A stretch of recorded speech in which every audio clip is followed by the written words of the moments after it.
Hello YouTube, it's me, the Killican, bringing you a review of the recent patch 1.01 of The Falling Sun, which just came out on Steam this week, and I have to say, as you may be already seeing, it shows a marked improvement of the original cut. It's not pitch perfect yet, but I can tell that they're working on it and really putting effort in. First of all, everything looks darker, more gritty.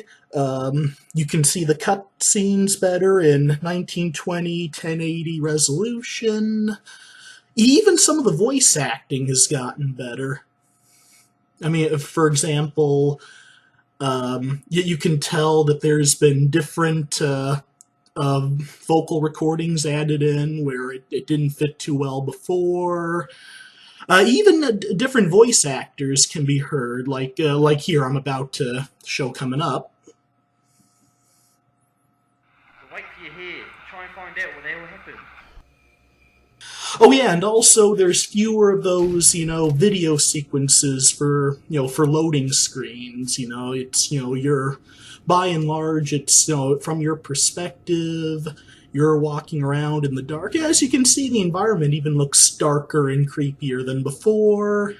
Yeah, definitely looks and feels a bit more the traditional survival horror part. And just the texture and the atmosphere is still there, and the atmosphere really did. Oh yeah, and also there's some jump scares here and there, well, which is good because as long as they're strategically used. Oh yes, and there's more letters. In fact, as I recall, there are a lot more letters this time around.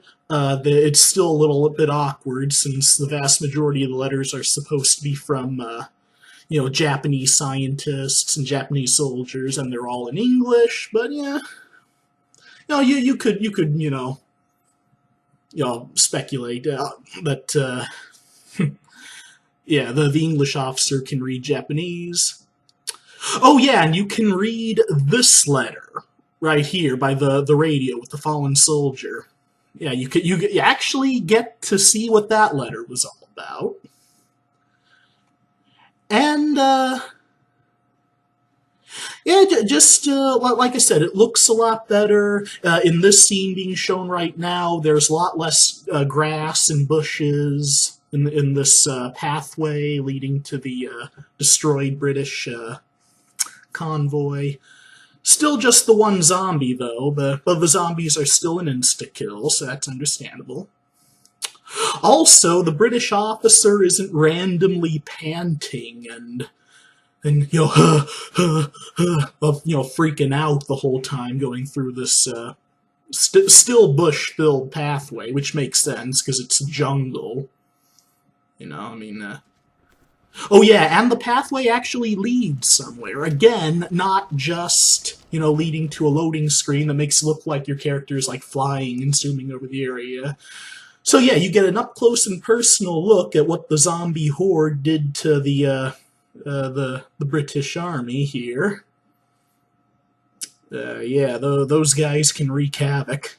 Yeah, and another thing, though, this guy, Confederate General Nathan Bedford Forrest, is still randomly in the Japanese base on the game. Why? Why would they have him there? They hate America, especially a sign of American racism, because they're racist themselves. Oh yeah, and also the Japanese flag is incomplete, but most of this stuff is marginal. Oh yeah, on the bright side, yeah, the climax of the game is still the big, horde mode sequence where just, oh yeah, except for right here, it looks like those zombies might, have glitched forward at you. But it's a minor problem I'm sure the next patch will fix. Oh yeah, and the closing cutscene, as shown right here, has also been, revamped. Looks a little bit different. And yeah, it ends basically the same way as the last one. But as you all have seen, it's still, a marked improvement. Good job on the developers' side.